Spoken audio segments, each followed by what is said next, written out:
আপনজনের সাথে ঈদের খুশি ভাগ করে নিতে ব্যস্ত নগরী ঢাকা ছাড়ছে লাখ লাখ মানুষ। যদিও সকাল থেকে গাবতলী বাস টার্মিনালে চিরচেনা ব্যস্ততা দেখা যায়নি। হাঁকডাক নিয়েও যাত্রী পাচ্ছে না অনেক পরিবহন। বাড়তি ভাড়ার অভিযোগ না থাকলেও বাসের জন্য অপেক্ষায় ভোগান্তির কথা জানালেন যাত্রীরা। ঈদ মানেই ঘরমুখো যাত্রা। যান্ত্রিক এই শহর ছেড়ে আপন ঠিকানায় ছুটে চলা, যেখানে শৈশবের আনন্দ, বন্ধুদের আলিঙ্গন, মায়ের ঘ্রাণ, দীর্ঘ অপেক্ষায়। জার্নি করে আসা, জার্নি করে যাওয়া ক্লান্তিকর যে ব্যাপারটা, ওটা ফ্যামিলির লোকের মুখ দেখলে বা ফ্রেন্ড সার্কেলকে দেখলে একদম ভুলে যায়। এক বছর পরে কারোর সাথে দেখা হচ্ছে, প্লাস শৈশবের স্মৃতিগুলো মনে পড়ে যায়। গ্রামে আসলে ঈদ করার মজাটাই আলাদা। ঈদযাত্রাকে কেন্দ্র করে প্রতি বছর রাজধানীর গাবতলী বাস টার্মিনাল ব্যস্ত হয়ে ওঠে। তবে এবার চিরচেনা ঘরে ফেরা মানুষের ভিড় অপেক্ষাকৃত কম। টার্মিনালে বেশিরভাগ কাউন্টারই বন্ধ।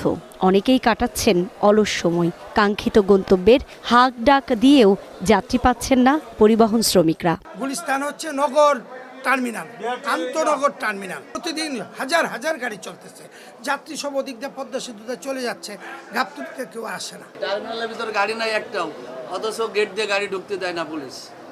গাড়ি এই যে 7 পাক মারলো, মারি ওই পর্বতের সামনে দাঁড়ায় আছে। এখন যাত্রী সেই পর্বত পর্যন্ত নিয়ে যাওয়া লাগলো আমার এক গাড়ি। সারা বছর যে লসটা খাইছি মনে হয় ঈদে কিছু পুষাবো, কিন্তু ফুল যাত্রী পাচ্ছি না।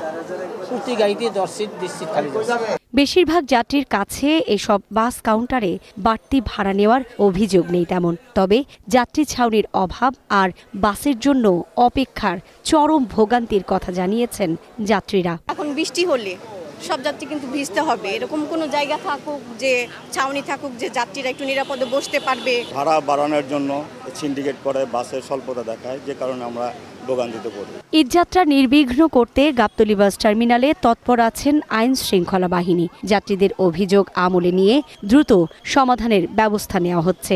এছাড়াও যে কোনো সিন্ডিকেটের বিরুদ্ধে জিরো টলারেন্স রয়েছে বলে জানান গাবতলী বাস টার্মিনালের কন্ট্রোল রুম ইনচার্জ। টিকিটের মূল্য সব জায়গাতে মোটামুটি যেভাবে সরকার নির্ধারিত মূল্যটাই রাখছে। আর দু একটা যদি অসঙ্গতিপূর্ণ কোনো নিউজ আসছে আমরা অ্যাকশন নিচ্ছি। আমাদের এখানে ম্যাজিস্ট্রেট আছে। এদিকে বৈরী আবহাওয়া আর গাবতলী গরুর হাটের কারণে রাস্তায় সৃষ্টি হয়েছে দীর্ঘ যানজট। ফলে সময়মতো নির্দিষ্ট রুটে বাস ছাড়া নিয়েও ভোগান্তিতে পড়ছেন বাস শ্রমিকরা। সুকন্যা আমির, ওয়ান নিউজ, ঢাকা।